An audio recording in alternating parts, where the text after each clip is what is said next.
Isang linggo ang binigay na palugid sa mga mambabatas para reviewin yung articles of impeachment laban kay VP Sara Duterte. At meron na pong schedule kung kailan sila magkakaplenaryo para botohan ito pong impeachment sa May 11, sa Lunes po. Magkakaalaman kung sinong congressman ang boboto in favor sa impeachment at sino po yung mga aatras. Oh. Pero sa current na bilangan, mukhang lulusot sa Kongreso yung impeachment. Kasi kailangan nilang boto mga 106 lang eh.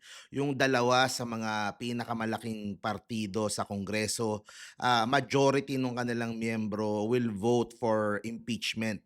Parang dito sa NUP, ang sinasabi mga around 60% na yung pipirma doon sa impeachment at pwede pa yung tumaas as we get near sa Monday, habang sa lakas naman around 95% nung kanilang membro ang go na rin sa impeachment. So sabi nga ni Congressman Puno, mukhang madali, mukhang kayang-kayang maabot yung 106 votes.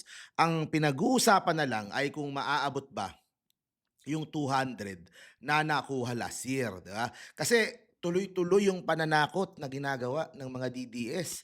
Di ba, gagamitin pa yung isang simbahan, o tapos tatakutin yung mga congressman na kapag ano, matatalo kayo sa... ganun din naman ng nung 2025, karamihan naman sa kanila nanalo. So hindi na gumagana yung mga pananakot na yon. At sa survey, si Sara Duterte ay tie na kay Raffy Tulfo. So nawawala din yung kanilang panakot na sila ay babalikan come 2028 kung maging presidente si Sara, dahil pati yun lumalabo eh.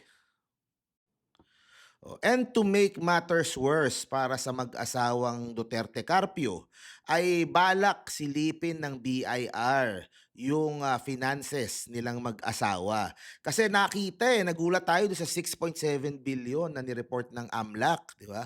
Kung tutusin, dapat dati pa nakita yan eh. O pero saan nang galing? Let's say yung 4 billion na inflow na pumasok na pera, di ba?